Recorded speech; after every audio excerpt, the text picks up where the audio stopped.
বাণিজ্যিক ভবনে দ্রুত অগ্নি নিরাপত্তা ঝুঁকি নিরসনে পদক্ষেপ না নিলে নিবন্ধন বাতিলের হুঁশিয়ারি দিয়েছেন ডিএনসিসি মেয়র আতিকুল ইসলাম। এছাড়াও ত্রুটিপূর্ণ ভবনে স্টিকার লাগিয়ে দেওয়া হবে বলেও জানান তিনি। সকালে গুলশানে অগ্নি নিরাপত্তা নিয়ে ঢাকা উত্তরে বিশেষ অভিযান উদ্বোধন করেন মেয়র। অভিযানে সচেতনতা তৈরির পাশাপাশি অগ্নি দুর্ঘটনা প্রতিরোধে রাজধানীর বহুতল ভবনও পরিদর্শন করা হবে বলে জানান তিনি। মেয়র জানান, আবাসিক ভবনের পাশাপাশি বাণিজ্যিক ভবনেও অভিযান চলবে।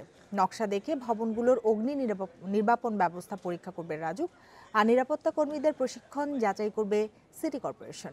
ভবনগুলোকে মডেল ভবন হিসেবে ঘোষণা করা হবে জানিয়ে মেয়র বলেন, কোনো ভবনের নিরাপত্তা পরীক্ষার বিষয়ে সিটি কর্পোরেশনের সহায়তা চাওয়া হলে তাৎক্ষণিকভাবে কাজ করবে বিশেষ দল।